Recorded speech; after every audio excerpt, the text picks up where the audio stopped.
존경하고 사랑하는 우리 구독자 여러분 반갑습니다. 여러분의 깐추리 형 천만입니다. 벌써 아침이 돌아왔어요. 벌써 아침이 돌아왔다. 아유 빠릅니다 여러분들. 벌써 2월 6일이에요. 2월 6일. 이러다 보면은 2월달도 금방 지나갈 것 같습니다. 일요일이고 날씨가 춥습니다. 그러다 보니까 여러분 다들 지금 이불 속에서 뒹굴뒹굴 하면서 아직 눈도 안 뜨고 있는 분도 있을 겁니다. 눈으로 안 봐도 됩니다. 귀로 들으세요. 틀어놓고 귀로 들으시면 돼요. 깐추리하고 같이 가는 겁니다. 같이 한번 아침부터 떠들어대면서 하루를 활기차게 한번 시작해 줬으면 좋겠어요. 될 수 있으면은 시간은 딱 정확하게 지키도록 할게요. 아침 6시 땡 하면은 1교시 같이 가는 겁니다. 뭐 삼성전자 관련된 이야기, 소식, 뭐 정보, 그리고 뭐 반도체 관련된 이야기들 많이 해볼게요. 듣고 판단은 여러분들이 하시면 됩니다. 판단은 여러분이 하는 거다. 누구를 맹신할 필요도 없고, 하여튼 그렇습니다. 맹신을 떠나서 너무 믿을 필요도 없어요. 그냥 적당하게 여러분들 참고만 하십시오. 참고만 하시고, 좋으면은 따라오는 거고, 싫으면은 뭐 그냥 그러려니 하는 거고, 하여튼 여러분들 편안한 대로 하십시오. 편안한 대로. 강요하는 건 아닙니다. 뭐 투자 강요한다고 될 일도 아니고, 하여튼 그래요. 저는 그렇게 생각합니다. 하여튼 우리 500만 개미들, 특히 삼성 개미들의 꿈이 뭐냐? 삼성전자 주가 슈팅하는 거겠죠. 빨리 10만 전자 가서 15만, 20만 가격 팔았는데 과연 그럴 것인지 아닐 것인지도 한번 이야기를 해볼게요. 일단은 그 설 연휴 직전이죠. 직전에 이제 삼성전자가 실적을 발표했어요. 2021년 실적을 발표를 했는데 미국의 인텔, 우리나라 그 SK 하이닉스, 대만의 나냐라고 있어요.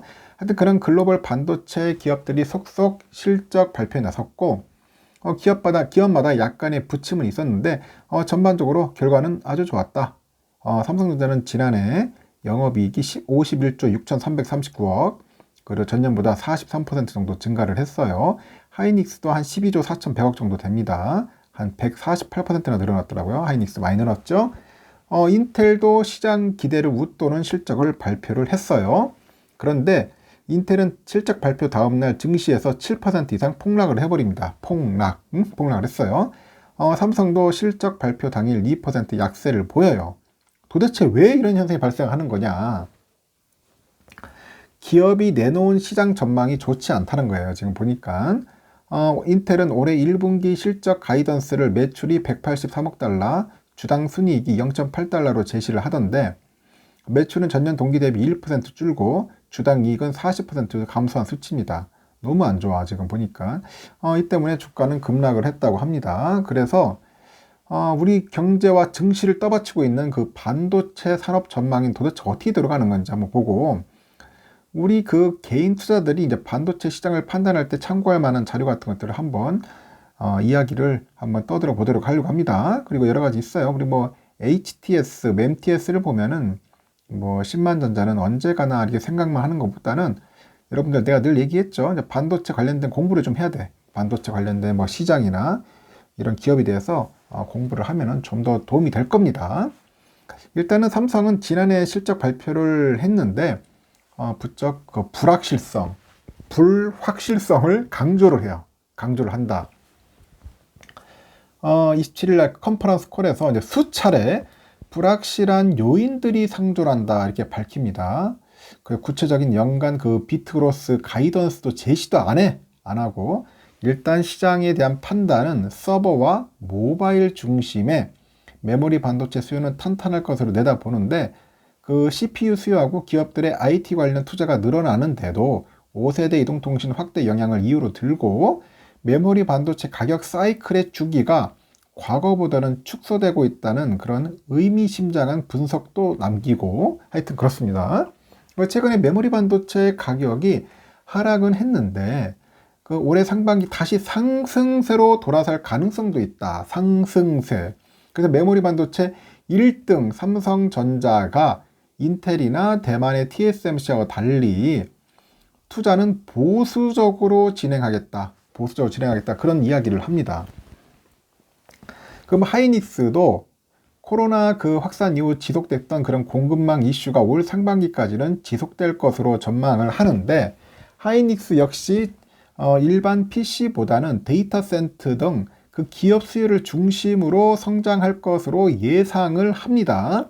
그래서 올해 서버용 D램 수요는 한 20% 후반대, 기업용 SSD 수요는 한 30% 초반대 성장을 할 것이다 이렇게 예상을 하는데, 그 낸드 시장의 수요 성장은 한 30% 수준 봐요. 30% 정도. 그 1분기 비수기만큼 D램이나 뭐 낸드 모두 출하량은 감소할 것이다 그렇게 보는 것 같습니다. 국내 반도체 1등, 2등 기업이 공통적으로 올 하반기로 갈수록 상황이 개선될 것으로 예상하는 것 같은데, 공급망 이슈가 여전히 문제예요. 이런 상황에서 수요는 계속 늘어날 것으로 예상되지만은 공급을 크게 늘리겠다는 생각은 하지 않는 것 같다. 그렇게 보면 될 것 같아요.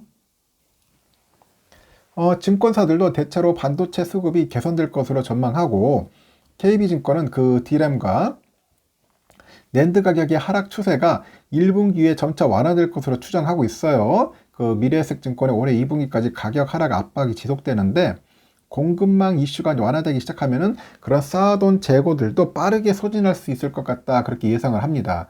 그래서 IBK에서도 그 D램의 경우 공급과 수요 모두 제한적인 상황에서 가격은 연간 하락세가 유지되는 반면에 낸드는 올해 4분기에 가격 반등 가능성이 있다고 내다봅니다.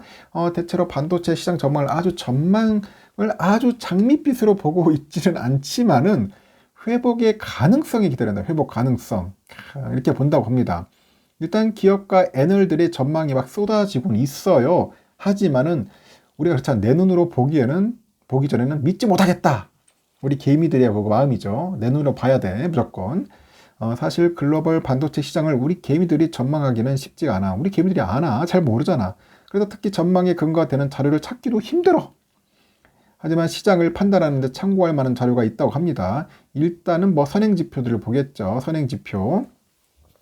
여기에 나와 있는 게 그거예요. 뭐 국제 반도체 장비 재료 협회 그 셈이죠. 셈인데 북미 반도체 장비 출하량이 공개되는데, 여기 장비 출하량은 반도체 시장의 선행지표로 봅니다. 선행지표.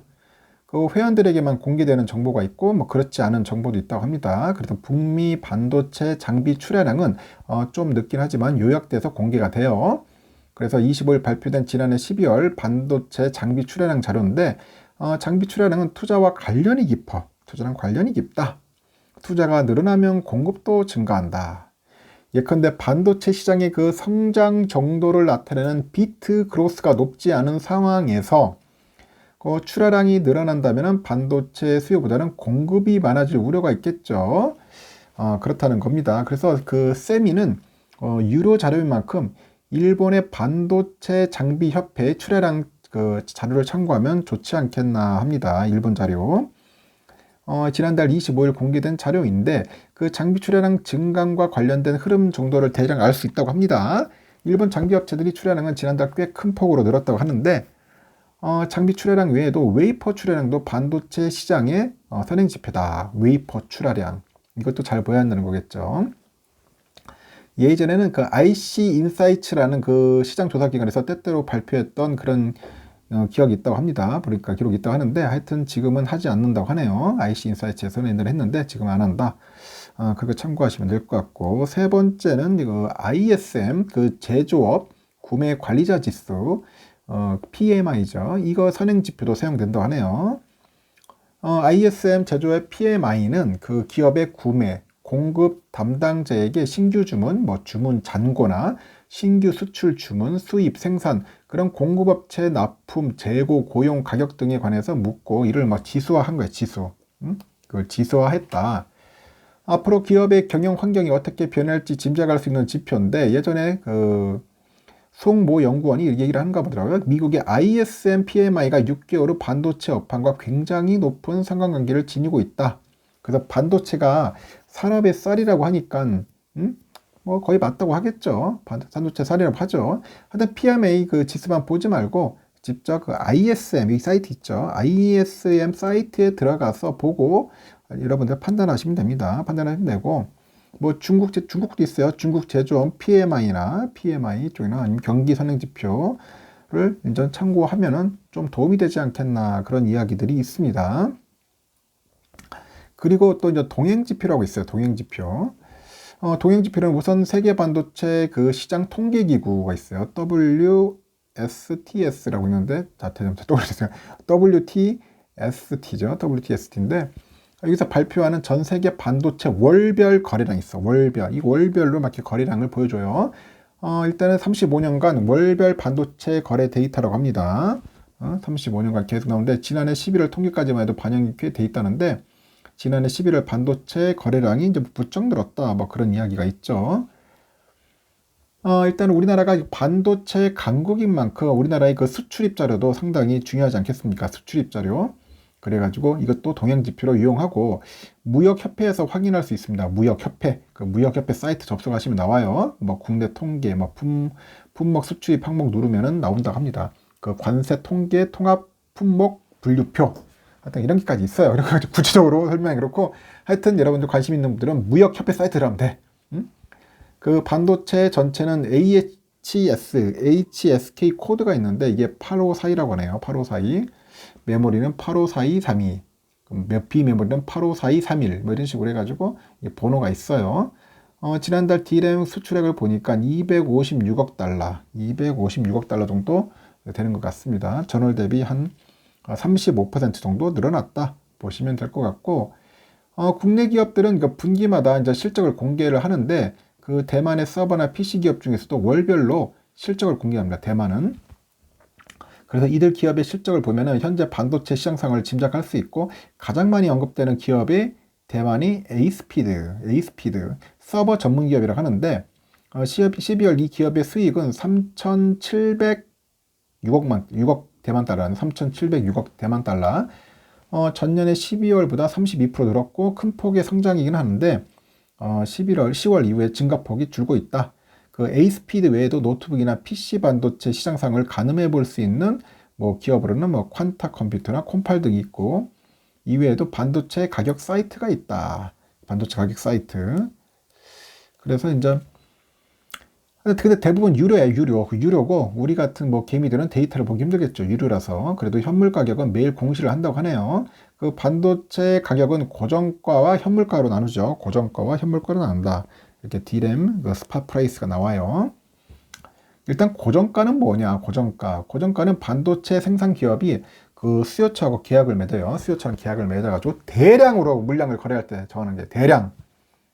보통 2주 단위로 가격을 조정한다는데 현물가보다 한 5에서 10% 높게 형성되고 현물가는 반도체를 필요로 하는 유통업체나 그런 소비자 간 거래되는 가격이고 현물 시장은 전체 반도 시장에서 비중은 낮지만은 그 앞으로의 고정가 영향을 줍니다. 그래서 현물가도 중요하게 생각하고 예컨대 올해 1분기 반도체 현물가가 오름세를 보였다면은 이렇게 2분기 반도체 기업의 실적은 좋아지겠죠. 그리고 하지만 그 중장기적으로 좋을 것이라고 말하기는 어렵다고 합니다. 현물가 상승이 일회성일 수도 있어요. 일회성. 이례적으로 그냥 계속되는 게 아니고 그 전체적으로 이제 반도체 산업 사이클과 함께 봐야 한다고 합니다. 그 대표적인 가격 사이트가 보는 D램 익스체인지를 많이 보는가 봐요. D램 익스체인지. 그 언론에 보면 D램 익스체인지 많이 나와요. 트렌드포스 뭐 이런 D램 익스체인지 이런 기업들이 많이 있어요. 반도체 그 시장 전망도 가끔씩 발표하니까 눈여겨봐라. 그래서 여러분 이런 지표나 이런 통계 사이트를 보면은 여러분들 조금 알 수는 있을 겁니다. 그래도 특히 애널들이 많이 이걸 자료를 많이 활용을 하더라고요. 이걸 가지고 다운받아서 설명을 하곤 하는데 저 또한 이걸 또 종종 보긴 봐요. 보면서 이 관련된 자료를 설명을 하긴 합니다. 반도체 가격이 어떻게 흘러가는지 향후 어떤 추세를 보일 것인지 이제 보고 예측을 하는 거죠. 그런데 뭐 예측한다 해서 다 맞는 게 또 아니더라고요. 보면 그때마다 또 달라요. 또 그때 달라요. 하여튼 큰 흐름을 보는 겁니다. 큰 흐름. 참고하십시오. 앞으로 볼 때는 10만 전자 언제 갈까는 아무도 못 맞춥니다. 아무도 못 맞춰요. 지금 상황으로 봤을 때는. 대략 봤을 때는 뭐 3월 이후가 되지 않겠나 그렇게 보는 분도 있는데 빠르면은 내가 볼 때는 6월까지도 한 지날 것 같기도 하는 생각입니다. 그동안에 8만 전자나 빨리 올라갔으면 좋겠다 생각이 듭니다. 너무 조급하게 마음 갖지 마세요. 마음 가지면 스트레스 받으니까 병 생겨 병. 삼성전자는 그냥 편안하게 그냥 느긋하게 마음을 갖고 투자를 하는 겁니다. 조급한 마음으로 갖고 있으면은 절대 투자는 금물이다. 안 하셨으면 좋겠습니다. 일단 여기까지 할게요. 1교시는 2교시 때 봬요.